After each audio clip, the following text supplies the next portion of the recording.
there, Pastor Brad. What you doing? Well, I'm putting away all the Christmas stuff since we can't do our Christmas Eve service without everybody here. I am so bummed. I even got a new jacket just for the puppet service. Well, now, Brad, I know it's different this year, but, maybe you and the kids at home could have some Christmas with us, maybe. What do you mean, with us? Well, the puppets and I have been helping you with Christmas for a long time now, and we've picked up a few things. What do you mean, picked up a few things? Well, we know the Christmas service inside and out by now. Perhaps it's time for a Christmas Eve Puppet Spectacular! I don't know about you, but I have to see this. That sounds great. Let me just go get some help. Hey, puppets! Fire it up! Can't pull the wool over my eyes. Shine on, you crazy puppets! King me. It's Christmas! I hope you're ready for some Bradvent. No? I thought we were doing catchphrases.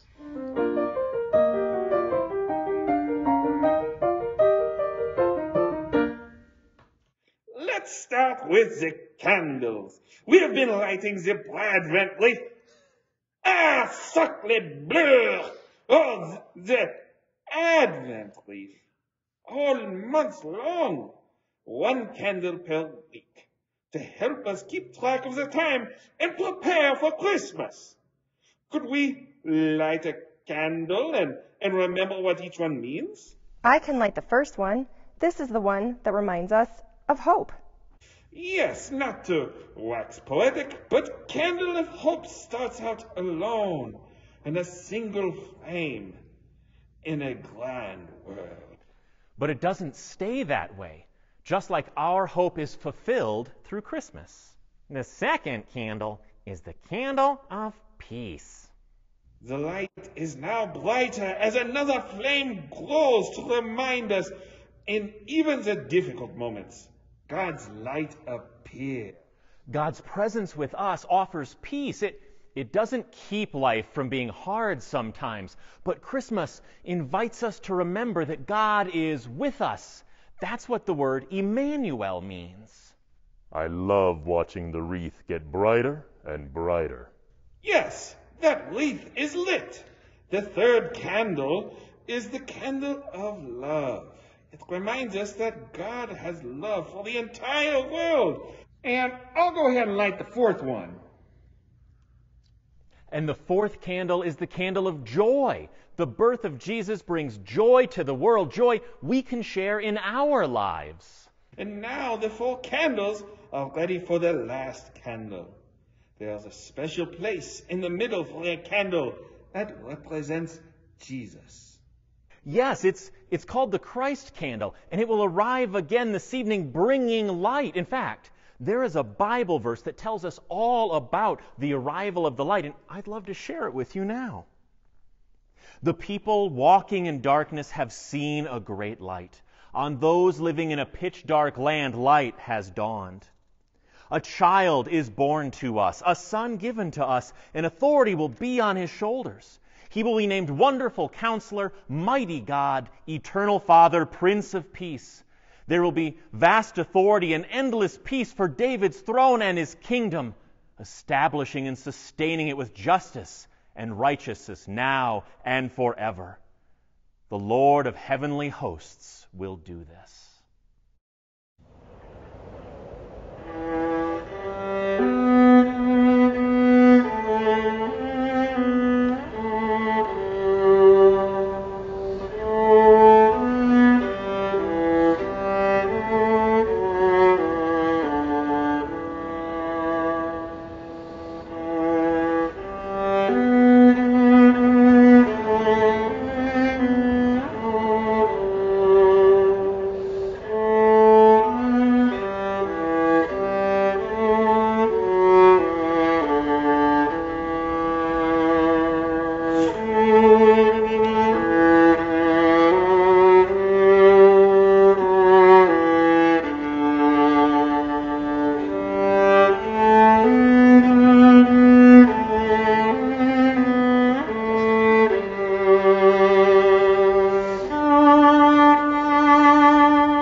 need to hear the Christmas story.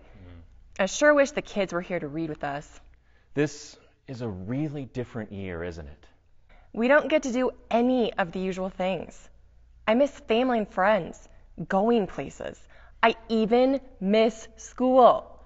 Molly, your feelings are very real and very important. I'm so glad you're willing to tell me about them.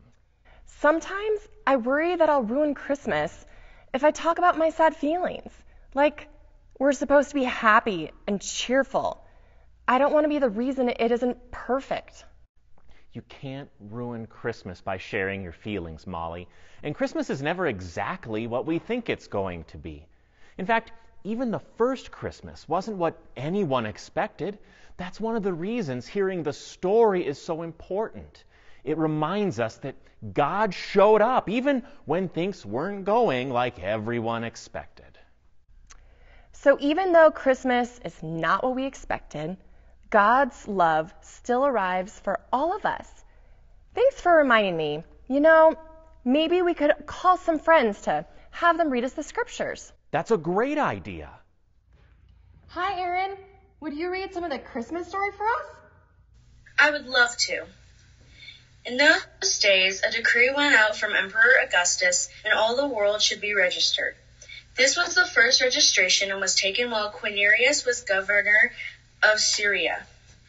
All went to their own towns to be registered. Joseph also went from the town of Nazareth in Galilee to Judea, to the city of David called Bethlehem, because he was descended from the house and family of David. He went to be registered with Mary, to whom he was engaged and who was expecting a child.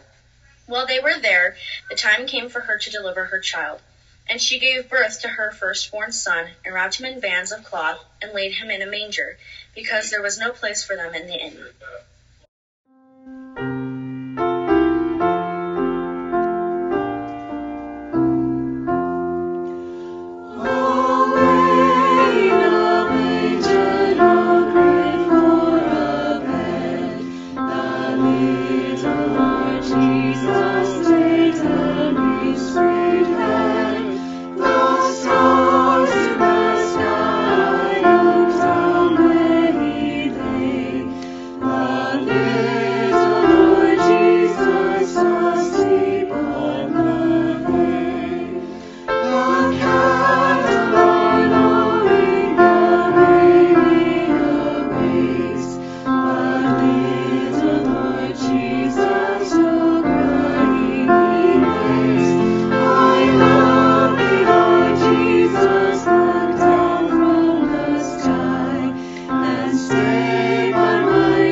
All right, well, I think the next part of the story is about the sheep and shepherds. Yeah, it sure is. Oh, Lambert, are you dressed as a shepherd? Well, if the gospel is anything, it's a counter-narrative that subverts hegemonic structures to empower the oppressed. Huh? The Bible invites people to be who they are and claim who they want to be, especially those without power or opportunity. You know, the fact that the angels are going to visit the shepherds is a very big deal. No one thought shepherds were important. They were often avoided by everyone. Yeah, well, I guess sheep do smell pretty bad. Hey, watch it. Okay, well, the point is, the angels, well, they could have told kings or rich people or the religious leaders even, but they didn't. They told regular, everyday people that God's love had arrived for them. They were the first to go greet Jesus. Yeah, Jesus came to be a regular person, just like the kids at home. And he was welcomed into the world by regular people too. Let's hear that part of the story. In that region there were shepherds living in the fields, keeping watch over the flock by night. Then an angel of the Lord stood before them, and the glory of the Lord shone around them. They were terrified. But the angel said to them, "Do not be afraid, for see, I am bringing you good news of the great joy for all people. To you is born this day in the city of David a Savior, who is the Messiah, the Lord. This will be a sign for you. You will find a child wrapped in bands of cloth and lying in a manger. And suddenly there is with an angel a multitude of heavenly hosts, praising God and saying, Glory to God in the highest heavens, and on earth peace among those who he favors.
Pastor Brad, can we have a little real talk? You know, Cameron, I always appreciate some honest conversation. What's up? So God sends Jesus at Christmas to bring hope, peace, love, and joy. Where were they before Christmas? Like, was God hiding them? Great question, Cameron. No, God was not hiding them. They were all around even before Christmas. So why is God sending them something they already have? It's like me getting a third hump or you getting socks for Christmas. You already have socks. Love and socks are different things, Cameron. Sometimes we all need to be reminded of the things that we already have. One of the things we see over and over, especially in the Bible, is that people make mistakes. Our choices can get selfish. We can forget to take care of other people. In fact, God had told people over and over how important it is to care for others, to love their neighbor, and to spend time with God. But people lost sight of it. They forgot. And God wanted to find a way to be with them and show them love in a new way. So because things were so different, God tried something new. That's kind of like our Christmas service tonight. Everything is different, so we're trying something new. And coming to be human, to live a life just like the kids at home, and to show us what it looks like to offer love, acceptance, justice, and hope in everything we do, that's the kind of life that God sent Jesus to live. And that kind of life brings hope, peace, love, and joy. And since they are the kind of gifts you can't have too many of, God can keep sending them again and again. Unlike fruitcake, it's the best kind of re-gifting. God does send them again. Even though we've received them before, God never stops giving us these very special gifts every day. When the angels had left them and gone into heaven, the shepherds said to one another, Let us go now to Bethlehem and see this thing that has taken place, which the Lord has made known to us. So they went in haste and found Mary and Joseph and the child lying in the manger. When they saw this, they made known what they had been told them about this child, and all who heard it were amazed at what the shepherds told them. But Mary treasured all these words and pondered them in her heart. The shepherds returned, glorifying and praising God for all they had heard and seen, and as it has been told to them.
One of the special parts of being together at Christmas is praying for each other. When I say my prayers, I pray for you, every single one of you, because you're all important. And I want to ask you if you pray for all the people out there who need love and support. It makes a difference. When we all pray for others, it keeps us not only from thinking about ourselves, it lets other people know that they're important to us. Christmas is about God's love for the whole world. And Jesus arrives into our world to ask us to love everyone too. So let's say a prayer together. Would you repeat after me? Dear God, Dear God, on this special Christmas night, we ask that the gifts of Christmas would arrive again into our world. May the whole world receive your hope, peace, love, and joy. Hope, peace, love, and joy. May we always remember that you love us. And that you ask us to make a difference in the world. Thank you for loving us, God. Thank you for loving us, God. We love you. We love you. Amen. Amen. Hey, Pastor Brad. Oh. What you doing? Hey, Stella. Are you watching TikTok again? No, I was going to the church website to make my offering. Since we can't be together tonight, we're asking folks at home to visit the church website to help support our ministry. Support our ministry? Yeah, the things we do every day to help people. Feeding the hungry, housing the homeless, working for justice and equity, caring for those in need. It only happens because people choose to support it. That sounds important. I don't want to interrupt. It is important, but it's really fast and really easy. In fact, I'm already done. What can I help you with? What did you need the computer for? Christmas is the time we connect with people who are important to us. Family, friends, sharing moments with people is what matters and makes Christmas so special to me. I couldn't agree more. I sure miss a lot of people this year. That's why I wanted to borrow your computer. I have some friends I have made over the years that I like to talk to every Christmas. They're kind of out of this world, and they sing. Oh. Could we FaceTime them? How could we not with that introduction? Go. Tell it on the mountain. Go. Go. Tell it on the mountain. Go. Go. Tell it on the mountain. Go. Go. Tell it on the mountain. Go. Tell it on the mountain. Over the hills and everywhere.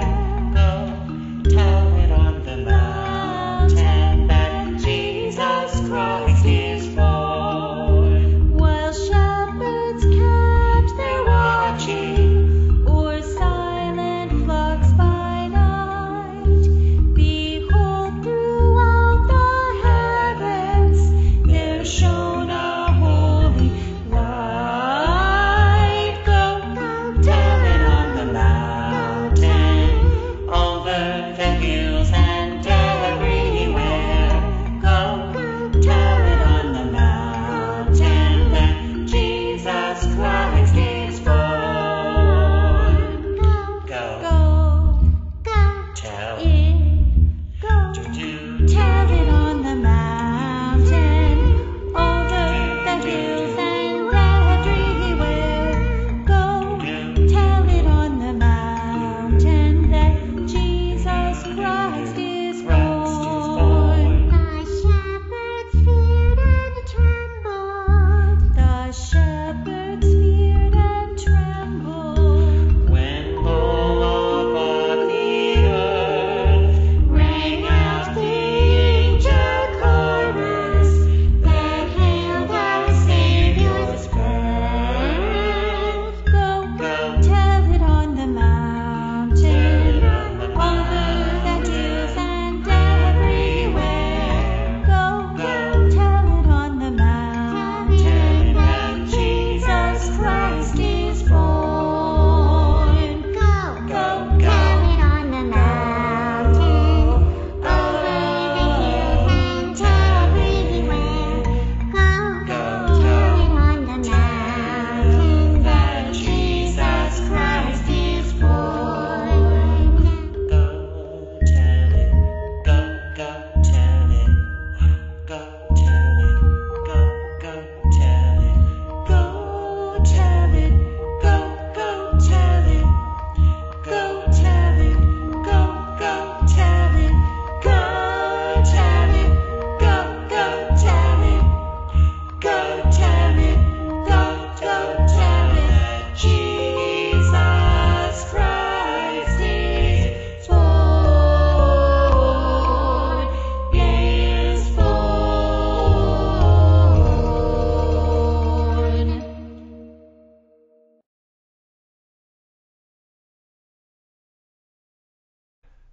I'm surprised they could video chat with us. Do they have iPhones? I think they have Samsung Galaxies. Oh, well, it sure was great seeing your friends. Thanks for helping me connect, Pastor Brad. I'm glad you could meet them, but you still seem a little sad. Are you missing someone at Christmas? I'm missing a lot of someones. Every year we gather in the sanctuary and we pass the light around while we sing Silent Night, and as much as I love you puppets, and I do, I miss that special moment with everyone here in the sanctuary. Well, I know a little bit about sharing light and being far away from people. I mean, I was born a long time ago in a galaxy far, far away. I was expecting you to quote Neil deGrasse Tyson, not Star Wars. But here I am, sharing my light with you and everyone here. Light reaches. You know what? Can you meet me outside? Sure, like by the door? No, on the roof. And bring a candle. Well, I'll grab a candle and my coat. I'll see you up there. Pastor Brad, I want you to look up there and tell me what you see. I see more stars than I can count. Do you know some of them? Yes. That one is Alpha Centauri 572. And over there, that one is Gary. I forget that each star is up there kind of alone, even though they all look so close to us. In the Christmas story, we hear about a special star. And I'm not just talking about me. It told people about Jesus arriving. And the people who saw it, the wise ones, they were far away when they saw it.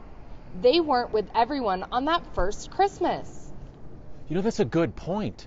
They let the light of that star connect them with something and someone, even though they were very far away. And then they made a journey to get there. Now look around over there. What do you see? Well, I see rooftops and lit windows and Christmas decorations. Those are the people you aren't with tonight. Yeah. But you are connected to them. The love of Christmas is bigger than the sanctuary. It never stayed there even when everyone was here. That's right. That's why we watch the light get carried out of the sanctuary into the world. Tonight, your friends will light candles in their homes. Maybe they will step outside with their candles and look at the stars. And the light that shines will remind them that we are connected. You know, Stella, I didn't expect to be on the roof with a puppet this Christmas, any more than anyone expected to be with all this stay-at-home stuff. But then again, Mary and Joseph didn't expect to be in a stable being visited by shepherds either. That first Christmas happened in an unexpected place in an unusual way, and God showed up. And God shows up this Christmas in all of our unexpected places, in very surprising ways.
In the beginning was the Word, and the Word was with God, and the Word was God.